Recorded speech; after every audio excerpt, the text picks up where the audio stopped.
ప్రస్తుతం మనతో పాటు జాజుల శ్రీనివాస్ గారు ఉన్నారు. బీసీ సంక్షేమ సంఘం అంటే ఒకప్పుడు ఆర్టిస్ట్, తర్వాత ఇప్పుడు జాజుల సీనన్న గుర్తుకొస్తారు. బీసీలకి ఏది జరిగినా కూడా ముందుండే వ్యక్తి మీరు. బీసీలకి 42% రిజర్వేషన్లు కల్పించాలి, వీలైతే ఎక్కువనే కల్పించాలని చెప్పేసి పోరాడుతుంది మీరు.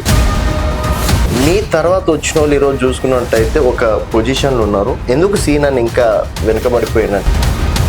మంత్రుల కంటే, ఎమ్మెల్యేల కంటే మీరు అన్నటువంటి పొజిషన్ ఉన్న వాళ్ళ కంటే ఎక్కువ గౌరవం ఉంది. మేము ఎక్కడ పోయినా కూడా మా జాతి కోసం రాజీ లేకుండా పోరాడేటువంటి యోధుడు వస్తున్నాడు కాబట్టి మేము గుండెలో పెట్టుకోవాలని చెప్పి పెద్ద ఎత్తున ఘన స్వాగతం పలుకుతారు. 2.5 దశాబ్దాలుగా ఎత్తిన జెండా దించకుండా, సిద్ధాంతం తప్పకుండా బీసీలకు రాజకీయ అధికారం కోసం రాజీ లేకుండా పోరాటం చేస్తుంది. కృష్ణ గారు కూడా ఎమ్మెల్యే అయ్యారు, రాజ్యసభ ఎంపీ అయ్యారు.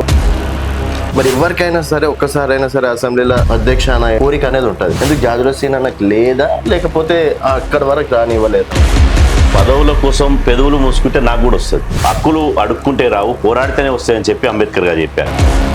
పూలే అంబేద్కర్ చూపించినటువంటి మార్గమే ఉత్తమమైనది కాబట్టి అగ్రకుల రాజకీయ పార్టీల దగ్గర బీఫామ్ల కోసం కార్యాలయాల చుట్టూ తిరుగుకుంటా అయ్యా నాకు బీఫామ్, అయ్యా నాకు పదవి అనేటువంటి సిద్ధాంతం నాలో లేదు. ఇప్పుడు నేను మీరిద్దరం నిలబడ్డామన్నా, నేను ఓటికి 1000-2000 రూపాయలు పంచుతాను, మీరు రూపాయి కూడా పంచలే, అయినా జనాలు మీకు ఓట్లేదు సార్. బీసీలలో చూసుకుంటే ఒకవైపు తీర్మాన మల్లన్న గారు అదే ఎజెండా, ఒకవైపు కవిత గారు కూడా బీసీల కోసం, సామాజిక తెలంగాణ కోసమే నా ఆరాటం అని వారంటున్నారు. ఇప్పుడు మీరు కావచ్చు, తర్వాత ఇట్లా రకరకాల కొంతమంది ఉన్నారు. తీర్మాన మల్లన్న అనే వ్యక్తి ఒక బీసీ బిడ్డ, బీసీల కోసం పనిచేయడంలో తప్పేం లేదు. కవిత గారికి బీసీ వాదానికి ఏం సంబంధం?